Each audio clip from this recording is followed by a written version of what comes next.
अब हम सीपीसीटी के लिए एक पूरा सीरीज तैयार कर रहे हैं कंप्यूटर का। अधिकांशतः पाया गया है कि सीपीसीटी में कई स्टूडेंट एक दो तीन चार या पाँच अटेम्प्ट दे रहे हैं तब जाकर के पास हो रहा है। इसके बावजूद भी कुछ मामले ऐसे देखने में आए हैं कि 5 अटेम्प्ट में भी पास नहीं हो पा रहे हैं। तो कारण क्या है उसका? यदि हम बेस देखें तो कहीं ना कहीं प्रैक्टिकल बेस कंसेप्ट इसमें है। कंप्यूटर एग्ज़ाम इतना टफ नहीं है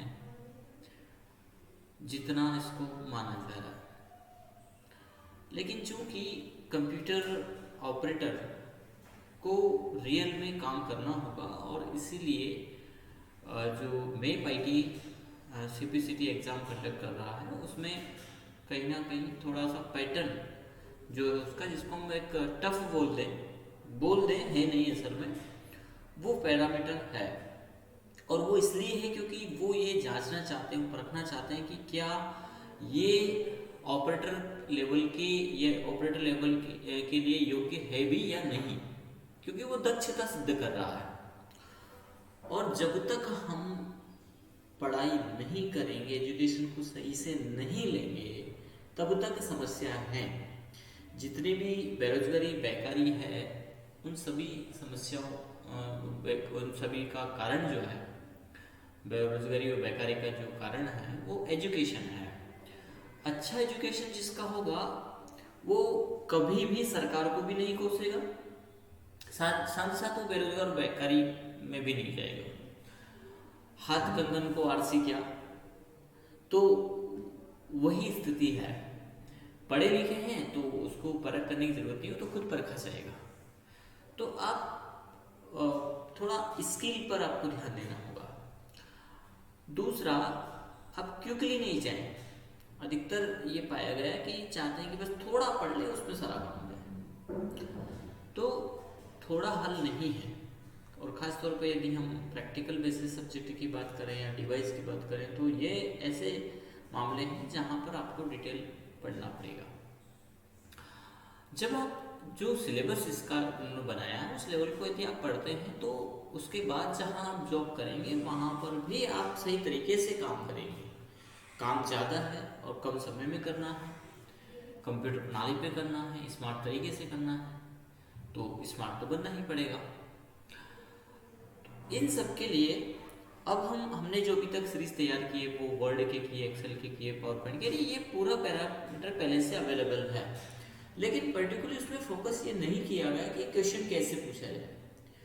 अब हम यहाँ पर थोड़ा स्लो चलेंगे, 1 बाय 1 चलेंगे और फोकस रहेगा क्वेश्चन पर, सिलेबस के ऊपर भी रहेगा और क्वेश्चन पर भी रहेगा, साथ ही साथ प्रैक्टिकल पैरामीटर पे भी रहेगा। वह स्टूडेंट जो जिनके पास प्रैक्टिकल का अभाव है वे भी यदि क्लास सीरीज को देखते हैं तो उनको क्वेश्चंस के आंसर्स ऑटोमेटिक स्वतः ही समझ में आ जाए। इस पैरामीटर पर हम इसको ले जाएंगे, लेकिन प्रैक्टिकल कहीं ना कहीं जरूरी तो होता है क्योंकि काम तो आपको मशीन पे ही करना है। और प्रैक्टिकल करना या कर पाना इतना कठिन भी नहीं है। वर्तमान समय में सभी जगह ये अवेलेबल है फैसिलिटी। हाँ, कुछ जगह ये है कि उनको पढ़ाई का, शिक्षकों का आगे ना कहीं अभाव पाया जाता है कि सर टीचर सही से नहीं मिल पा रहे हैं, तो वो इशू हम सॉल्व कर देंगे। कोशिश करेंगे कि आपको अच्छा एजुकेशन प्रोवाइड करें। एजुकेशन का जो बेस है या जो फीस स्ट्रक्चर की हम बात करें तो 199 ₹199, और ये कोई ज़्यादा नहीं होता, बहुत कम फीस में आप एक अच्छी एजुकेशन ले सकें। इसे हम फ्री भी कर सकते हैं क्योंकि 1 टाइम हमें क्लास के लिए समय देना है, इसके बाद हमेशा स्टूडेंट इसको पढ़ सकता है। लेकिन मानवीय स्वभाव, मानवीय प्रवृत्ति भी बड़ी अजीब सी है। भय बिना प्रीत ना हुई, जो स्वामी तुलसीदास जी ने कहा था, तो वो सही भी है। हमारे मस्तिष्क को थोड़ा डर होना चाहिए। डर नहीं है कि हम किसी भी चीज़ का यूटिलाइज जब करते हैं तो यदि उसके अगेंस्ट कोई चीज़ खड़ी है तो हम थोड़ा ध्यान देते हैं। फ्री में कोई चीज़ मिल जाती है, स्वरुचि भोज में हम जाते हैं, फ्री का गुलाब जामुन हम खाते हैं, कई लोगों को आपने देखा होगा कि वो वेस्टेज फेंक देते हैं। वही चीज़ें यदि हम शॉप से खरीद के खाते हैं तो पूरा है ना, लस्सी भी लेते हैं तो पूरा। कारण क्योंकि उसके पीछे हमारा पैसा लगा है। तो ये मानसिक सोच जो है वो कहीं ना कहीं थोड़ा सा परेशान करती है, और इसके लिए फीस का पैरामीटर होना चाहिए, और हम मानते हैं कि आपको भी फी पे करना चाहिए। यदि कहीं से भी मिल रहा है तो उसका रेवेन्यू जनरेट करके आपको देना चाहिए, आउटपुट जिसे हम बोल दें, यानी इनपुट आप ले रहे हैं तो आउटपुट उसका मिलना चाहिए। तो आउटपुट कैसे मिले उसका मैकेनिज्म है। और यदि कोई वाकई में गरीब है तो वो इतना गरीब नहीं हो सकता कि वो एक नॉमिनल फीस भी नहीं पे कर सकते, और यदि इतना फीस करने से आपको बेनिफिट मिलता है तो आपको अवश्य करना चाहिए, क्योंकि इतना तो हम वेस्टेज कहीं ना कहीं कर ही देते हैं। और आपके द्वारा दिए गए जो भी आर्थिक सहायता है उनका कहीं ना कहीं हम एक सही यूटिलाइज भी करेंगे, और वहाँ तक हम भी खरे उतरेंगे। क्योंकि क्या होता है कि यदि माइंड में हमारे में भी फ्री वाला मामला है तो शायद हम उतना ध्यान नहीं देते। ये हर व्यक्ति का है, हर मनुष्य का है कि कहीं ना कहीं उनका एक लालच कह दें हम, प्रवृत्ति कह दें, कुछ भी उसके पीछे बहस होना है, नहीं एक माध्यम तो हो, वो हर का कहीं ना कहीं। तो अच्छे एजुकेशन के साथ में यदि सभी आगे बढ़ते हैं तो स्वाभाविक की बात है कि एक अच्छे समाज का निर्माण भी कर सकते हैं, और एक अच्छी परिवार को भी आप अच्छे से चला सकते हैं। क्योंकि हमारे पास एजुकेशन है तो हम कुछ भी कर लेंगे, काम कार्य प्रणाली जो सब परिवार को चलाने के लिए होना चाहिए वो हम करने में दक्ष होंगे।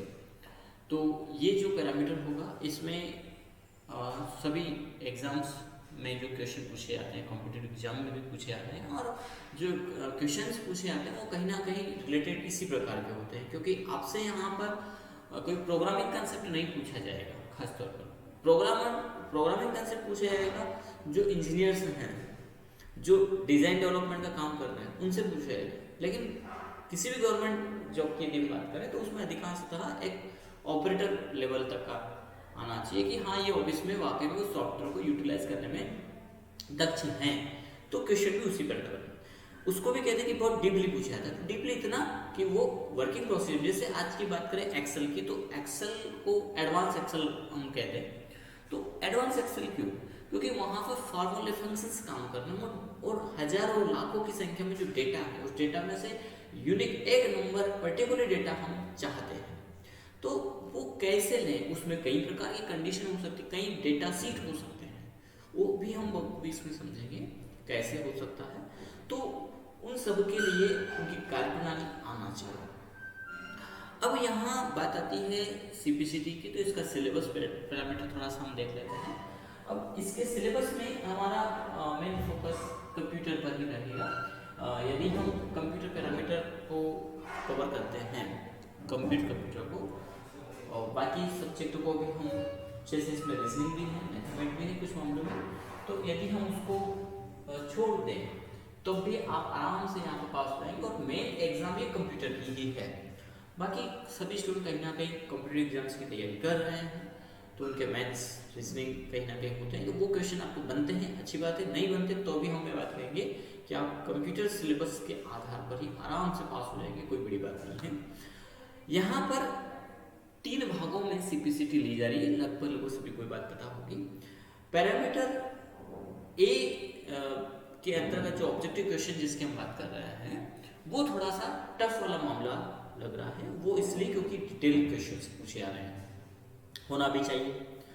दूसरा रहा हिंदी इंग्लिश टाइपिंग, तो हिंदी इंग्लिश टाइपिंग का इस क्लास से कोई संबंध नहीं है, वो आपको प्रैक्टिस ही करना पड़ेगा और होना भी वही चाहिए, उसमें कोई शॉर्टकट तरीका नहीं है। आप मोबाइल पे भी उसकी प्रैक्टिस कर सकते हैं, क्योंकि मोबाइल पर आप कीबोर्ड अटैच करके और वहाँ पर आप ऑनलाइन मीडिया टाइपिंग पर चले जाएं, और बहुत सारी साइड है जहाँ पर जा करके आप अपना टाइपिंग टेस्ट अच्छा कर सकते हैं। और रही बात डिटेल नॉलेज की, तो वो हम क्लासेस में अब शुरू करेंगे। क्या है इसके सिलेबस में, इसके बारे में भी पहले मैंने वीडियो बनाया था, लेकिन अब हम इसी पैरामीटर पर अपने सारी क्लास सीरीज को लेकर के चलेंगे, तो हम उस पर डिस्कस कर लेते हैं। सबसे पहले इसके अंदर फंडामेंटल कंप्यूटर दे रखा है, जिसमें कंप्यूटर की का हिस्ट्री, से लेकर के तो टाइप ऑफ कंप्यूटर, उसके हार्डवेयर डिवाइसेस, उसमें क्या क्या होता है, तो उनके बारे में पता होना चाहिए। कि जब हम, अब ये भी क्यों पता हो, उसके भी कारण हैं। जब आप किसी ऑफिस में काम कर रहे हो और आपकी मशीन खराब होती है, तो कुछ बेसिक कंसेप्ट जो है, जो इजी तरीके से किया जा सकता है, वो आपको पता हो। जैसे कई बार हमने देखा कि हम बाइक से कहीं जा रहे हैं और बाइक अचानक से खराब हो गई, बंद हो गई। तो बंद होने के लिए हम देखते हैं कि क्या हुआ होगा, तो बोले कि कार्बोरेटर में कचरा आ गया होगा, पेट्रोल में एयर आ गई होगी, है ना। तो हम कुछ चीज़ें उसकी देखते हैं। तो हमें यदि ये बात पता हो कि कहाँ कार्बोरेटर में कचरा कैसे आ सकता है, कहाँ, तो हम उसको ठीक ठाक करके अपने गंतव्य तक पहुँच सकते हैं। वही मामला यहाँ कि आप बेसिक सी चीज़ें समस्या आई हैं, उन बेसिक्स को ठीक कर सकें। तो उस हार्डवेयर के बारे में भी तो पता हो कि आखिर कहाँ कैसे। जैसे हार्ड डिस्क की बात की जा रही है, तो एसएसडी की बात की जा रही है, तो वहाँ पर ये पैरामीटर कि ये फास्ट क्यों होता है, कौन सा अच्छा होना चाहिए, खराब हुआ तो क्या करें, उसको निकाल करके हम उतने को चेंज कर लें, बेसिक चीज़ें हैं।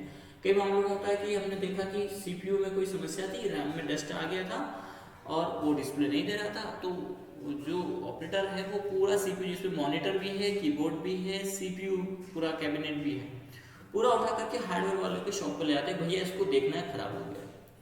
तो यहाँ एक बेसिक सा कंसेप्ट था कि सीपीयू को हम निकाल लें और उसको हम ले जाते हैं। ये है। कई मामले तो ऐसे होते हैं कि डस्ट को हम खुद ही साफ कर लें, हटा दें उसको और फिर से सिस्टम चालू हो जाएगा। तो जब हम उसके हार्डवेयर पैरामीटर को जानेंगे, तो उसकी जो समस्या है उनका निराकरण भी हम बखूबी आसानी से निकाल लेंगे, उनका कनेक्शन भी हम आसानी से कर लेंगे, ताकि ऑफिस लेवल का कोई काम रुके ना। इसलिए तमाम एग्जाम्स में भी कंप्यूटर हार्डवेयर के बारे में पूछा जाता है और पूछा जाना भी चाहिए। तो यहाँ पर कंप्यूटर हार्डवेयर के बारे में, सीपीयू के बारे में, लाइक एएलयू अर्थमेटिक यूनिट, जो अपने आप में लॉजिक है और इससे क्या चल रहा है, control unit, memory unit, universal serial बस, यूएसबी हम नॉर्मल बोलते हैं। कई बार हमने क्लासेस में पूछा यूएसबी फुल फॉर्म, बोले इसका फुल फॉर्म होता है क्या? तो ये चीज़ें होती हैं। यूनिवर्सल डेटा ये ट्रांसफर करती है ना। LCD, LED, motherboard, sound card, ये पूरा हार्डवेयर पैरामीटर है। तो इनके बारे में हम सभी के बारे में समझेंगे, ठीक है। पूरा इसमें डीवीडी आजकल बंद हो गया है, लगभग सीडी डीवीडी का समय नहीं रहा, लेकिन फिर भी सिलेबस में है, ठीक है। मेमोरी मापक इकाई है, इसमें सॉफ्टवेयर प्रोग्राम यूटिलिटीज कितने टाइप के होते हैं, लैंग्वेज क्या है, लो लेवल, हाई लेवल, है ना। ऑपरेटिंग सिस्टम में विंडोज एंड लिनक्स इसमें दिया है, तो लिनक्स को भी हम इसमें कवर करेंगे। उसके लिए हमें एक एक्स्ट्रा मशीन यहाँ पर लगाना पड़ेगी, लेकिन हाँ हम उसको कवर करेंगे। तो ये यहाँ पर है बेसिक कंप्यूटर ऑपरेशन के अंतर्गत, इसमें ऑपरेटिंग सिस्टम का ही पूरा डिटेल दे रखा है। जैसे बेसिक चीज़ें, बुटिंग एंड स्टेटस, शटडाउन क्या होता है, लॉगिन क्या होता है, लॉग ऑफ क्या होता है, ये हमने अपने पुरानी जो पीसी पीवीसी की सीरीज है उसमें पूरा हमने एक्सप्लेन किया, लेकिन यहाँ क्वेश्चन के बेसिस पे हम इसको फिर से तैयार करेंगे। डिटरमाइन एज आईपी एड्रेस क्या होता है, verify physical connectivity, network installation, update software. यदि ये सब कुछ आता है तो वो जो ऑपरेटर है वो अपने आप में एक एक्सपर्ट होगा, और ऐसे एक्सपर्ट यूनिट बाकी चीज़ें भी हैंडल करने में सक्षम होते हैं, जिसको हम कहते हैं ना स्किल है। तो यहाँ स्किल पर काम करता है। जब भी हमारे यहाँ कोई इंस्टीट्यूशन में कोई लाइट का कोई स्पार्क होता है, खराब होती है, तो हम उसको ठीक करते हैं। हम फिटिंग का काम अलग जानते हैं, पूरा हमारी फिटिंग हमारी है। स्टूडियो हमने पूरा अपने स्तर पर सेट किया है, हमने कहीं नहीं सेट करवाया इसको। तो स्किल है, हम कर सकते हैं, तो हम हमारे लिए बहुत आसान हो जाएगा, हम किसी के ऊपर डिपेंड नहीं होंगे, ठीक है। और कहाँ गलत हो सकता है उसको सही करेंगे। कई तरीके से इकोनॉमिक तौर पर फिल्म आप बचाया जा सकता है, यानी जो खर्च, जैसे स्टूडियो में लाइटिंग का हम एक एग्जाम्पल आपको देना चाहेंगे कि स्टूडियो में जो लाइट लगाते हैं उसका खर्चा हमने जब पूछा बाहर, तो उन्होंने हमें 10,000 रुपये खर्चा बताया, जबकि हमने जो स्टूडियो में लाइट लगा रखा है ये मात्र 1500 रुपये में सेट किया हुआ है। तो ऐसे कई कंसेप्ट है, ये एग्जाम्पल के तौर पर था। तो यहाँ पर उनके बारे में भी हमें आना चाहिए, इंस्टॉलेशन कैसे है, अपडेटिंग सॉफ्टवेयर, पैकेजिंग, है ना। तो ये सब इसमें हम पढ़ेंगे। Startup, uninstall software from computer, customize desktop background, ये पूरा इसमें जो DOS Windows DC PSC syllabus में है वही यहाँ पर भी है। तो हम सबसे पहले 2.0 से इसमें स्टार्ट करेंगे। इसके पहले का जो आगे ये हम बाद में पढ़ेंगे, फंडामेंटल। हम 2.0 से स्टार्ट करेंगे। इसमें कंप्यूटर ऑपरेटिंग सिस्टम कैसे विंडोज से हम स्टार्ट करेंगे। ये प्रैक्टिकल सब्जेक्ट है जिससे आपको थोड़ा इंटरेस्ट इसके प्रति भी आ जाएगा, बन जाएगा। तो यहीं से हम इसमें स्टार्ट करने वाले हैं। तो 2.0 के बाद 2.0 के अंतर्गत है 2.1, 2.2 हम करेंगे, 2.3 हम करेंगे, 3.0 के अंतर्गत 3.1 हम करेंगे जिसमें IT स्किल्स है। उसमें वर्ड प्रोसेसिंग, क्रिएट डॉक्यूमेंट वगैरह पूरा, स्पेल चेक, क्रिएट टेबल वगैरह पूरा बेस वर्ड इसके अंतर्गत, हेडर फुटर फॉर्मेटिंग पूरा है। 3.2 के अंतर्गत number skill, number and digit using formula यानी एक्सेल इसमें है, मैक्रो, टेबल, ग्राफिक्स सब कुछ इसमें है, प्रेजेंटेशन स्किल इसमें दिया है। इसके बाद 3.3 के अंतर्गत इंटरनेट इसमें दिया है। कई मामलों में देखने में आया इंटरनेट का इतना यूज है, इसके बावजूद भी बेसिक चीज़ें इंटरनेट में नहीं आती है, तो वो भी यहाँ पर है और आता है, ठीक है, लेकिन उनकी जो टेक्निक होती है छोटी छोटी, जैसे कुकीज़ आ गया, हिस्ट्री बन गया, उनको डिलीट करके हम यूज़ कर सके, तो वो यहाँ पर पर्टिकुलर इसलिए दिया है कि वीडियो कॉन्फ्रेंस कैसे करना है, ये सब चीज़ें इसमें है ना। इसके बाद ये आपका जो है एबिलिटी टेस्ट इसमें होना है, तो इसमें इंग्लिश पैसेज है, हिंदी है, तो यदि आप इनको छोड़ भी दें तो भी हम 3.3 तक की पासिंग मार्क्स आराम से कवर कर सकते हैं, है ना। पर इसमें से भी लगभग कुछ जाएंगे, और यदि समय रहा और सब कुछ ठीक ठाक रहा तो हम इंग्लिश टीचर के माध्यम से ये भी आपको प्रोवाइड करेंगे, और मैथमेटिक्स एंड रीजनिंग के हमारे पास अवेलेबल है फैकल्टीज, तो वहाँ पर आपको ये चीज़ें मिल जाएगी। तो 199 में ये पूरा पैकेज रहेगा, लेकिन कंप्यूटर का तो पूरा इसमें हमने पहले ही आपको जिक्र कर दिया कि बहुत सारी चीज़ इसमें रहेगी। इसके बाद रीजनिंग और इंग्लिश और मैथ्स के बाद हम करेंगे। तो हम नेक्स्ट क्लासेस से CPCT का जो सिलेबस पैटर्न है वहाँ से ही हम इसको स्टार्ट करेंगे, जिसमें आपको थोड़ा ये करना है कि कॉपी पेन लेकर के बैठना है जब भी आप बैठें, और उन क्वेश्चंस पर थोड़ा सा अमल करें, उनको नोट करें, उस बेसिस पर जो क्वेश्चंस निकलते हुए आएंगे वो एग्ज़ाम के लिए बहुत इम्पोर्टेंट होंगे। और फिर यदि आपने पूरा डिटेल पढ़ लिया है तो फिर क्वेश्चन कैसे पूछ लिया जाए, कहीं कोई रुकावट नहीं होगी, और काम करने की दृष्टि से भी ये बहुत उपयोगी रहेगा।